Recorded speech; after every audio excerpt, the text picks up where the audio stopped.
So on Monday night at about 6:45 in the evening, a lady's finished work and walked to this car park here. As she's approached her car, she's been grabbed from behind and dragged into a nearby culvert. In the culvert, that male offender has then tried to remove her clothing. She's managed to struggle with him and fight him off. He's then run off in an unknown direction. What has she been able to provide you with any description of the man? Unfortunately, during the attack, her glasses have been knocked off, so she hasn't been able to provide us with a description of the offender. And just take us through how she was able to get away. So during the struggle, she's managed to kick out at him, and that's caused him pain, and he's run away from as a result of that. It's a fairly open place. Have police got any leads?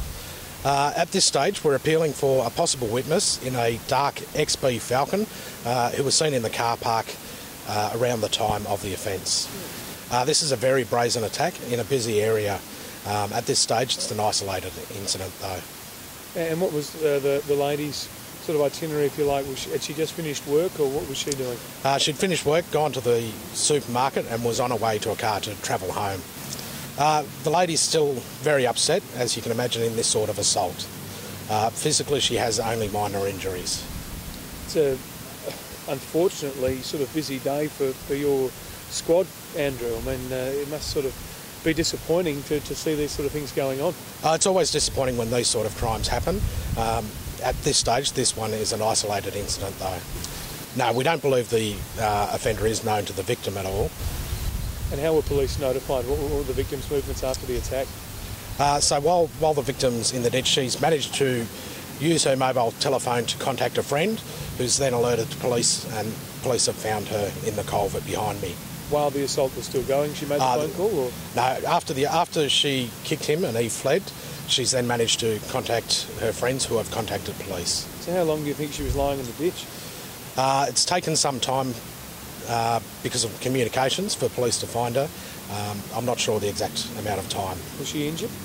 She has minor injuries to her neck and face as a result of the attack. Is this a warning to ladies who are going back to their cars at night? Look, I'd like to say it's always good to be aware, but don't be alarmed. If you can travel in groups or travel in pairs, if you're returning to your vehicle of a night time.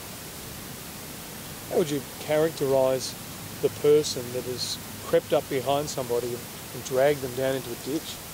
It's a pretty cowardly attack. Police are appealing for any witnesses to contact Crime Stoppers. Were there any other vehicles in the car park possibly related to the assailant?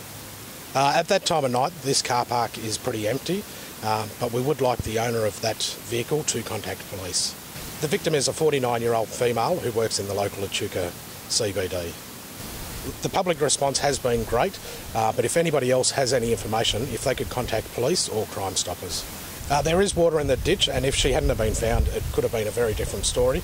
We're appealing for anybody that's seen mail that's wet or muddy on that Monday evening to contact police. Yeah. Unfortunately, because the victim's glasses were knocked off, we don't know a direction of travel of that male person. This is a very unusual incident and is isolated at this stage. There is water in the ditch, but I think as part of the attack it's unlikely that she would have drowned, but that is always a possibility.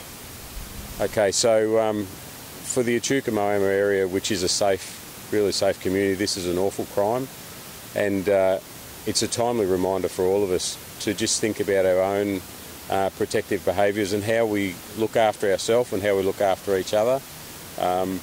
Locally, I'm working with the Campaspe Shire and our crime prevention officers, and we'll undertake safety audits of public spaces and have a look at the lighting and what have you to support the Shire's maintenance programs that they already run.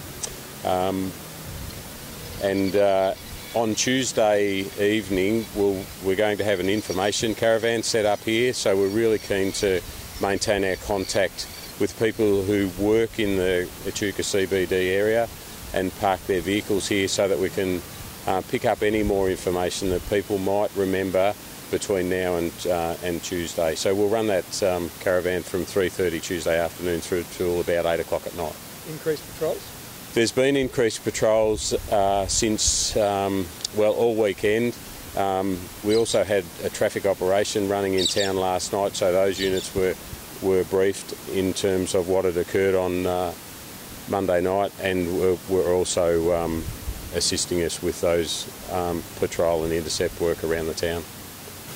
We're always remind the public to think about their own personal safety. So, you know, this is a really isolated case for the Echuca Moama area, but these sorts of things do happen in other places. So it's just about making sure we look after each other and think about our own personal safety.